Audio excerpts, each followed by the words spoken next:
In order to shift the Sprinter into four-wheel drive, you first hit the button on the left that looks like a center diff lock button. That one will engage high range, which will give a torque split of 35 to the front, 65 to the rear, and that is the same for low range.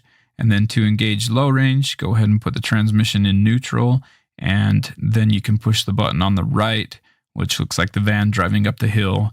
Once it is locked in, you can go ahead and shift back into drive and continue on your way up the hill.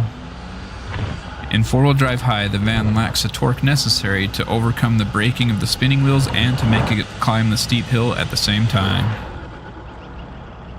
In order to get more torque, we're going to go ahead and shift into four-wheel drive low. This changes the crawl ratio from 18.3 to 1 up to 26 to 1.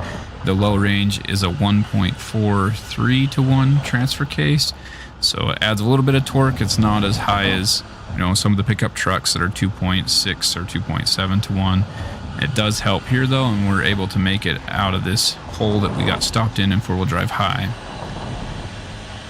I am full throttle right here. It just doesn't have the torque it needs to make it. Eventually it does climb out of this hole, but that put a lot of heat into the transmission, and I was really nervous about overheating the transmission. So as we do a few more of these holes and have the same issue, I eventually stop the climb just to make sure that we don't do any damage to the vehicle.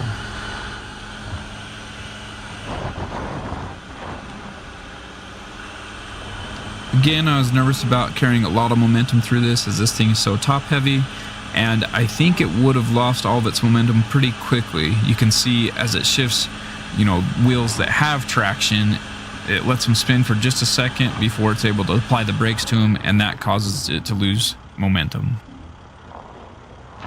It's just too hard on it. I was full throttle there for a long time. It's just too hard on the van, so we're gonna call it quits.